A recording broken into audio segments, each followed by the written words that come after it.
New Treasure Seekers by Edith Nesbit. Chapter 10. The Smuggler's Revenge.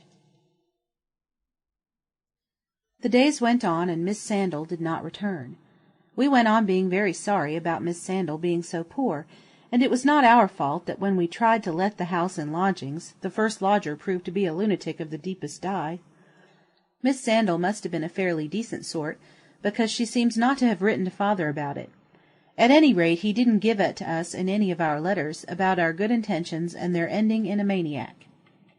Oswald does not like giving up a thing just because it has once been muffed.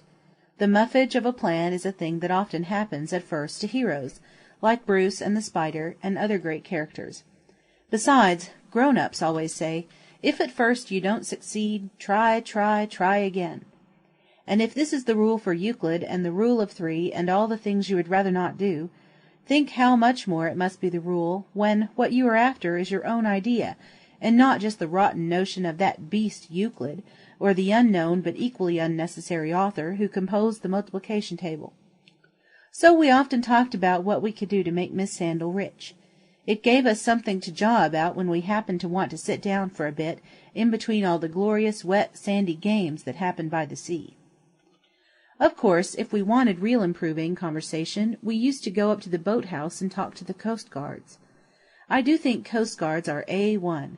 They are just the same as sailors, having been so in their youth, and you can get at them to talk to, which is not the case with sailors who are at sea, or even in harbours on ships. Even if you had the luck to get on to a man-of-war, you would very likely not be able to climb to the top-gallants to talk to the man there. Though in books the young hero always seems to be able to climb to the masthead at the moment he is told to. The coast-guards told us tales of southern ports, and of shipwrecks, and officers they had not cottoned to, and messmates that they had, but when we asked them about smuggling they said there wasn't any to speak of nowadays. "I expect they think they oughtn't to talk about such dark crimes before innocent kids like us," said Dickie afterwards, and he grinned as he said it.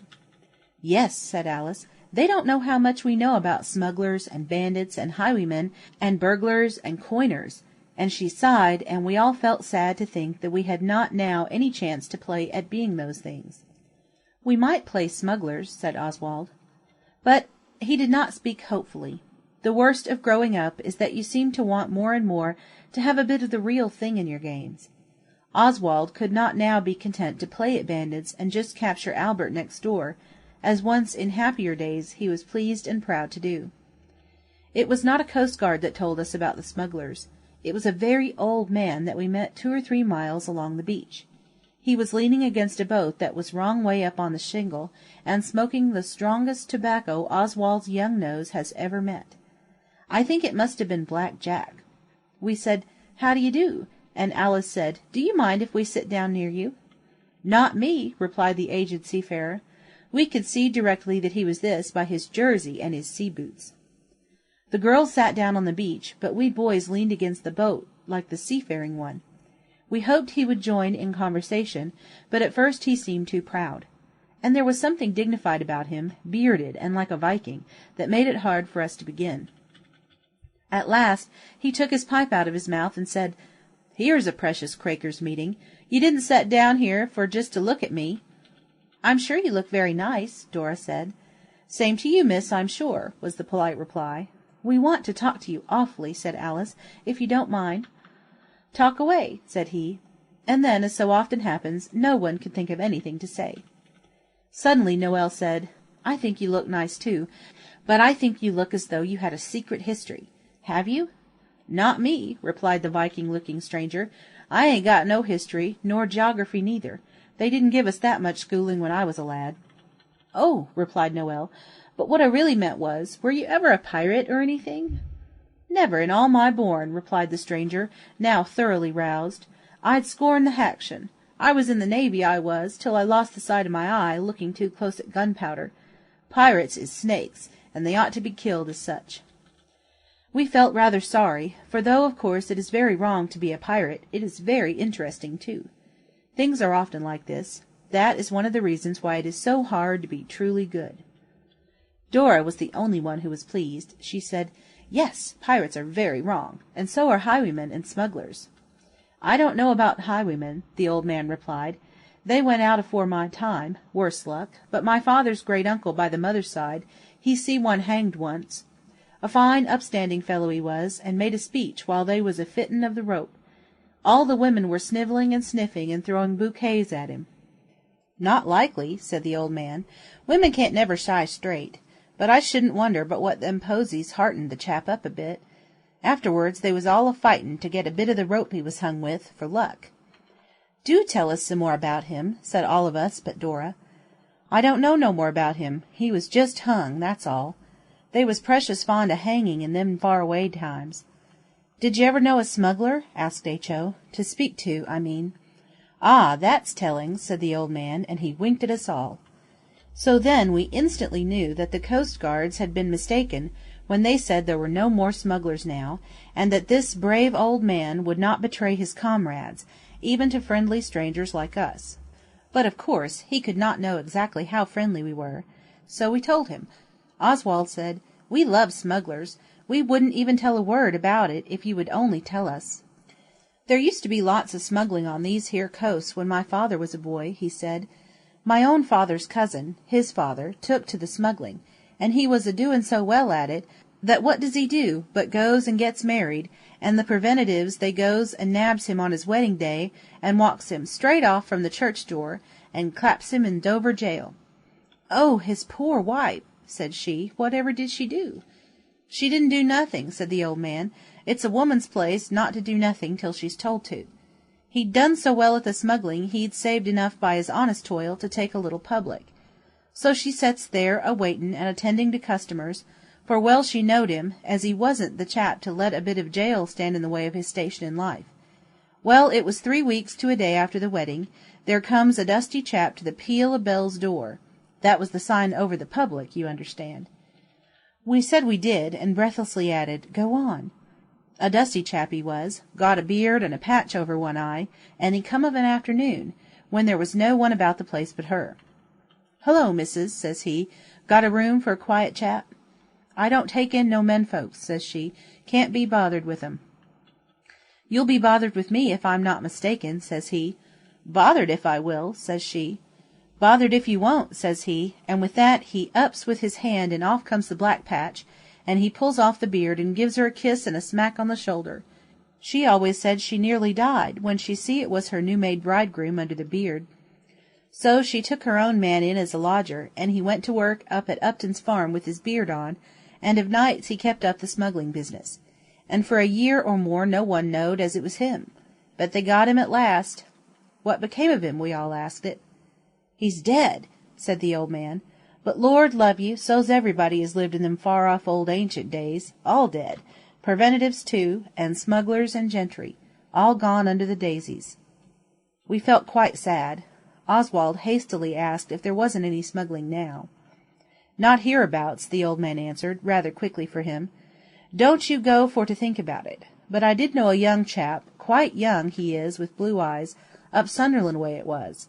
He'd got a goodish bit o' baccy and stuff done in an old shirt, and as he was a-goin' up off the beach a coastguard jumps out at him, and he says to himself, 'All you pee this time,' says he. But out loud he says, 'Hullo, Jack, that you? I thought you was a tramp,' says he. 'What you got in that bundle?' says the coastguard. 'My washing,' says he, 'and a couple of pairs of old boots.' Then the coastguard, he says, 'Shall I give you a lift with it?' thinking in himself the other chap wouldn't part with it if it was anything it oughtn't to be. But that young chap was too sharp. He says to himself, 'If I don't he'll nail me, and if I do, well, there's just a chance.' So he hands over the bundle, and the coastguard he thinks it must be all right, and he carries it all the way up to his mother's for him, feeling sorry for the mean suspicions he'd had about the poor old chap. But that didn't happen near here. No, no." I think Dora was going to say, "Old chap," but I thought he was young, with blue eyes. But just at that minute a coastguard came along, and ordered us, quite harshly, not to lean on the boat. He was quite disagreeable about it. How different from our own coastguards! He was from a different station to theirs. The old man got off very slowly, and all the time he was arranging his long legs so as to stand on him, the coastguard went on being disagreeable as hard as he could in a loud voice. When our old man had told the coastguard that no one ever lost anything by keeping a civil tongue in his head, we all went away feeling very angry. Alice took the old man's hand as we went back to the village, and asked him why the coastguard was so horrid. "They gets notions into their heads," replied the old man. "The most innocentest people they comes to think things about. It's along of there being no smuggling in these 'ere parts now. The coastguards ain't got nothing to do except to think things about honest people." We parted from the old man very warmly, all shaking hands. He lives at a cottage not quite in the village, and keeps pigs. We did not say good-bye till we had seen all the pigs. I dare say we should not have gone on disliking that disagreeable coastguard so much if he had not come along one day when we were talking to our own coastguards, and asked why they allowed a pack of young shavers in the boat-house. We went away in silent dignity, but we did not forget, and when we were in bed that night Oswald said, "Don't you think it would be a good thing if the coastguards had something to do?" Dicky yawned and said he didn't know. "I should like to be a smuggler," said Oswald. "Oh, yes, go to sleep if you like, but I've got an idea, and if you'd rather be out of it I'll have Alice instead." "Fire away," said Dicky, now full of attention, and leaning on his elbows. "Well then," said Oswald, "I think we might be smugglers." "We've played all those things so jolly often," said Dicky. "But I don't mean play," said Oswald. "I mean the real thing. Of course we shall have to begin in quite a small way, but we should get on in time, and we might make quite a lot for poor Miss Sandal." "Things that you smuggle are expensive," said Dicky. "Well, we've got the chink the Indian uncle sent us on Saturday. I'm certain we could do it. We've got some one to take us out at night in one of the fishing boats. Just tear across to France and buy a keg or a bale or something, and rush back." "Yes, and get nabbed and put in prison. Not me," said Dicky. "Besides, who'd take us?" "That old Viking man would," said Oswald. "But of course if you funk it—" "I don't funk anything," said Dicky, "bar making an ape out of myself. Keep your hair on, Oswald. Look here. Suppose we get a keg with nothing in it, or just water. We should have all the fun, and if we were collared we should have the laugh of that coastguard brute." Oswald agreed, but he made it a condition that we should call it the keg of brandy, whatever was in it, and Dicky consented. Smuggling is a manly sport, and girls are not fitted for it by nature. At least, Dora is not, and if we had told Alice she would have insisted on dressing as a boy and going too, and we knew father would not like this. And we thought Noël and H.O. were too young to be smugglers with any hope of success. So Dicky and I kept the idea to ourselves. We went to see the Viking man the next day. It took us some time to make him understand what we wanted, but when he did understand he slapped his leg many times and very hard, and declared that we were chips off the old block. "But I can't go for to let you," he said. "If you was nailed it's the stone jug, bless your hearts." So then we explained about the keg really having only water in it, and he slapped his leg harder than ever, so that it would really have been painful to any one but the hardened leg of an old sea-dog. But the water made his refusals weaker, and at last he said, "Well, see here, Benenden, him as owns the Mary Sarah, he's often took out a youngster or two for the night's fishing when their pa's and ma's had no objection. You write your pa and ask if you mayn't go for the night's fishing, or you get Mr. Charteris to write. He knows it's all right, and is often done by visitors' kids, if boys. And if your pa says yes, I'll make it all right with Benenden. But mind, it's just a night's fishing. No need to name no kegs. That's just betwixt ourselves." So we did exactly as he said. Mr. Charteris is the clergyman. He was quite nice about it, and wrote for us, and father said, "Yes, but be very careful, and don't take the girls or the little ones." We showed the girls the letter, and that removed the trifling ill feeling that had grown up through Dick and me having so much secret talk about kegs, and not telling the others what was up. Of course, we never breathed a word about kegs in public, and only to each other in bated breaths. What father said about not taking the girls or the little ones of course settled any wild ideas Alice might have had of going as a cabin girl. The old Viking man, now completely interested in our scheme, laid all the plans in the deepest laid way you can think. He chose a very dark night. Fortunately, there was one just coming on. He chose the right time of the tide for starting, and just in the greyness of the evening, when sun is gone down, and the sea somehow looks wetter than at any other time, we put on our thick undershirts, and then our thickest suits and football jerseys over everything, because we had been told it would be very cold. Then we said good-bye to our sisters and the little ones, and it was exactly like a picture of the Tars' farewell, because we had bundles, with things to eat tied up in blue-checked handkerchiefs, and we said good-bye to them at the gate, and they would kiss us. Dora said, "Good-bye. I know you'll be drowned. I hope you'll enjoy yourselves, I'm sure." Alice said, "I do think it's perfectly beastly. You might just as well have asked for me to go with you, or you might have let us come and see you start." "Men must work, and women must weep," replied Oswald with grim sadness, "and the Viking said he wouldn't have us at all unless we could get on board in a concealed manner, like stowaways. He said a lot of others would want to go too if they saw us." We made our way to the beach, and we tried to conceal ourselves as much as possible, but several people did see us. When we got to the boat we found she was manned by our Viking and Benenden, and a boy with red hair, and they were running her down to the beach on rollers. Of course, Dicky and I lent a hand, shoving at the stern of the boat when the men said, "Yo-ho! Heave-ho, my merry boys all!" It wasn't exactly that they said, but it meant the same thing, and we heaved like anything. It was a proud moment when her nose touched the water, and prouder still when only a small part of her stern remained on the beach, and Mr. Benenden remarked, "All aboard!" The red boy gave a leg up to Dicky and me and clambered up himself. Then the two men gave the last shoves to the boat, already cradled almost entirely in the bosom of the deep, and as the very end of the keel grated off the pebbles into the water, they leaped for the gunwale and hung on it, with their high sea-boots waving in the evening air. By the time they had brought their legs on board and coiled a rope or two, we chanced to look back, and already the beach seemed quite a long way off. We were really afloat. Our smuggling expedition was no longer a dream, but a real realness. Oswald felt almost too excited at first to be able to enjoy himself. I hope you will understand this and not think the author is trying to express, by roundabout means, that the sea did not agree with Oswald. This is not the case. He was perfectly well the whole time. It was Dicky who was not. But he said it was the smell of the cabin and not the sea, and I'm sure he thought what he said was true. In fact, that cabin was a bit stiff altogether, and was almost the means of upsetting even Oswald. It was about 6 feet square, with bunks and an oil stove, and heaps of old coats and tarpaulin and sou'westers and things, and it smelt of tar and fish and paraffin smoke, and machinery oil, and rooms where no one ever opens the window. Oswald just put his nose in, and that was all. He had to go down later, when some fish was cooked and eaten, but by that time he had got what they call your sea legs. But Oswald felt more as if he had got a sea waistcoat, rather as if he had got rid of a land waistcoat that was too heavy and too tight. I will not weary the reader by telling about how the nets are paid out and dragged in, or about the tumbling, shining heaps of fish that come up all alive over the side of the boat, and it tips with their weight till you think it is going over. It was a very good catch that night, and Oswald is glad he saw it, for it was very glorious. Dicky was asleep in the cabin at the time and missed it. It was deemed best not to rouse him to fresh sufferings. It was getting latish, and Oswald, though thrilled in every marrow, was getting rather sleepy, when old Benenden said, "There she is."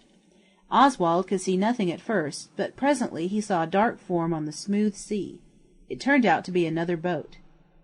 She crept quietly up till she was alongside ours, and then a keg was hastily hoisted from her to us. A few words in low voices were exchanged. Oswald only heard, "Sure you ain't gave us the wrong 'un?" and several people laughed hoarsely. On first going on board, Oswald and Dicky had mentioned kegs, and had been ordered to stow that, so that Oswald had begun to fear that after all it was only a night's fishing, and that his glorious idea had been abandoned. But now he saw the keg his trembling heart was reassured. It got colder and colder. Dicky, in the cabin, was covered with several coats richly scented with fish, and Oswald was glad to accept an oilskin and sou'wester, and to sit down on some spare nets. Until you are out on the sea at night, you can never have any idea how big the world really is. The sky looks higher up, and the stars look farther off, and even if you know it is only the English Channel, yet it is just as good for feeling small on as the most trackless Atlantic or Pacific. Even the fish help to show the largeness of the world, because you think of the deep deepness of the dark sea they came out of in such rich profusion. The hold was full of fish after the second haul. Oswald sat leaning against the precious keg, and perhaps the bigness and quietness of everything had really rendered him unconscious. But he did not know he was asleep until the Viking man woke him up by kindly shaking him and saying, "Here, look alive! Was ye thinking to beach her with that there precious keg of yours all above board, and crying out to be broached?" So then Oswald roused himself, and the keg was rolled on to the fish where they lay filling the hold, and armfuls of fish thrown over it. "Is it really only water?" asked Oswald. "There's an awfully odd smell." And indeed, in spite of the many different smells that are natural to a fishing boat, Oswald began to notice a strong scent of railway refreshment rooms. "Of course it's only water," said the Viking. "What else would it be likely to be?" And Oswald thinks he winked in the dark. Perhaps Oswald fell asleep again after this. It was either that or deep thought. Anyway, he was aroused from it by a bump, and a soft grating sound, and he thought at first the boat was being wrecked on a coral reef or something. But almost directly he knew that the boat had merely come ashore in the proper manner, so he jumped up. You cannot push a boat out of the water like you push it in. It has to be hauled up by a capstan. If you don't know what that is, the author is unable to explain, but there is a picture of one. When the boat was hauled up we got out, and it was very odd to stretch your legs on land again. It felt shakier than being on sea. The red-haired boy went off to get a cart to take the shining fish to market, and Oswald decided to face the mixed-up smells of that cabin and wake Dickie. Dickie was not grateful to Oswald for his thoughtful kindness in letting him sleep through the perils of the deep, and his own uncomfortableness. He said, "I do think you might have waked a chap. I've simply been out of everything." Oswald did not answer. His is a proud and self-restraining nature. He just said, "Well, hurry up now, and see them cart the fish away." So he hurried up, and as Oswald came out of the cabin he heard strange voices, and his heart leaped up like the persons who behold a rainbow in the sky, for one of the voices was the voice of that inferior and unsailor-like coastguard from Long Beach, who had gone out of his way to be disagreeable to Oswald and his brothers and sisters on at least 2 occasions. And now Oswald felt almost sure that his disagreeableness, though not exactly curses, were coming home to roost just as though they had been. "You're missing your beauty sleep, Stokes," we heard our Viking remark. "I'm not missing anything else, though," replied the coastguard. "Like half a dozen mackerel for your breakfast?" inquired Mr. Benenden in kindly accents. "I've no stomach for fish, thank you all the same," replied Mr. Stokes coldly. He walked up and down on the beach, clapping his arms to keep himself warm. "Going to see us unload her?" asked Mr. Benenden. "If it's all the same to you," answered the disagreeable coastguard. He had to wait a long time, for the cart did not come, and kept on not coming for ages and ages. When it did, the men unloaded the boat, carrying the fish by basketfuls to the cart. Everyone played up jolly well. They took the fish from the side of the hold where the keg wasn't till there was quite a deep hole there, and the other side, where the keg really was, looked like a mountain in comparison. This could be plainly seen by the detested coastguard, and by 3 of his companions who had now joined him. It was beginning to be light, not daylight, but a sort of ghost light that you could hardly believe was the beginning of sunshine, and the sky being blue again instead of black.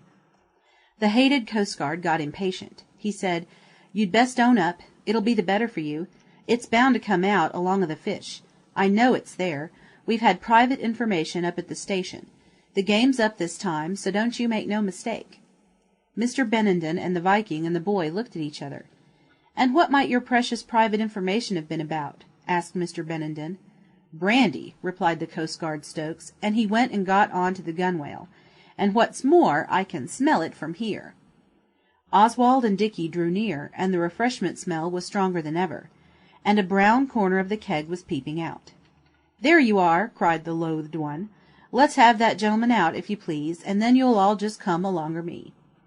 Remarking, with a shrug of the shoulders, that he supposed it was all up, our Viking scattered the fish that hid the barrel, and hoisted it out from its scaly bed.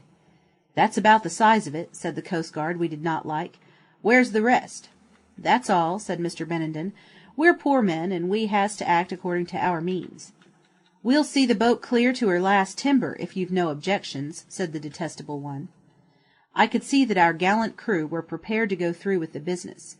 More and more of the coastguards were collecting, and I understood what the crew wanted was to go up to the coastguard station with that keg of pretending brandy, and involve the whole of the coastguards of Long Beach in one complete and perfect cell. But Dicky was sick of the entire business. He really has not the proper soul for adventures, and what soul he has had been damped by what he had gone through. So he said, "Look here, there's nothing in that keg but water." Oswald could have kicked him, though he is his brother. "Huh?" replied the unloved one. "Do you think I haven't got a nose? Why, it's oozing out of the bunghole now as strong as Samson." "Open it and see," said Dicky, disregarding Oswald's whispered instructions to him to shut up. "It is water." "What do you suppose I suppose you want to get water from the other side for, you young duffer?" replied the brutal official. "There's plenty of water and to spare this side." It's French water," replied Dicky, madly. "It's ours, my brother's and mine. We asked these sailors to get it for us." "Sailors, indeed," said the hateful coastguard. "You come along with me." And our Viking said he was something or other, but Benenden whispered to him in a low voice that it was all right, time was up. No one heard this but me and the Viking. "I want to go home," said Dicky. "I don't want to come along with you." "What did you want water for?" was asked. "To try it?" "To stand you a drink next time you ordered us off your beastly boat," said Dicky, and Oswald rejoiced to hear the roar of laughter that responded to this fortunate piece of cheek. I suppose Dicky's face was so angel-like, innocent-looking, like stowaways in books, that they had to believe him. Oswald told him so afterwards, and Dicky hit out. Anyway, the keg was broached, and sure enough it was water, and sea-water at that, as the unamiable one said when he had tasted it out of a tin cup, for nothing else would convince him. "But I smell brandy still," he said, wiping his mouth after the sea-water. Our Viking slowly drew a good-sized, flat-labelled bottle out of the front of his jersey. "From the old ship," he said gently. "I may have spilt a drop or two here or there over the keg, my hand not being very steady, as is well known, owing to spells of marsh fever as comes over me every 6 weeks to the day." The coastguard that we never could bear said, "Marsh fever be something or other," and his comrades said the same, but they all blamed him, and we were glad. We went home sleepy but rejoicing. The whole thing was as complete a sell as I ever wished to see. Of course, we told our own dear and respected Lymchurch coastguards, and I think they may be trusted not to let it down on the Long Beach coastguards for many a good day. If their memories get bad, I think there will always be plenty of people along that coast to remind them. So that's all right. When we had told the girls all, and borne their reproaches for not telling them before, we decided to give the Viking 5 bob for the game way he had played up. So we did. He would not take it at first, but when we said, "Do, you might buy a pig with it, and call it Stokes after that coastguard," he could no longer resist, and accepted our friendly gift. We talked with him for a bit, and when we were going we thanked him for being so jolly, and helping us to plant out the repulsive coastguard so thoroughly. Then he said, "Don't mention it. Did you tell your little gels what you was up to?" "No," said Oswald, "not till afterwards." "Then you can hold your tongues. Well, since you've acted so handsome about that there pig, what's to be named for Stokes, I don't mind if I tells you something. Only mum's the word." We said we were quite sure it was. "Well, then," said he, leaning over the pigsty wall, and rubbing the spotted pig's back with his stick, "it's an ill wind that blows good to nobody. You see, that night there was a little bird went and whispered to 'em up at Long Beach about our little bit of a keg. So when we landed they was there." "Of course," said Oswald. "Well, if they was there, they couldn't be somewheres else, could they?" We owned that they could not. "I shouldn't wonder," he went on, "but what a bit of a cargo was run that night further up the beach, something as wasn't sea-water. I don't say it was so, mind, and mind you don't go for to say it." Then we understood that there is a little smuggling done still, and that we had helped in it, though quite without knowing. We were jolly glad. Afterwards, when we had that talk with father, when he told us that the laws are made by the English people, and it is dishonourable for an Englishman not to stick to them, we saw that smuggling must be wrong. But we have never been able to feel really sorry. I do not know why this is. End of Story 10.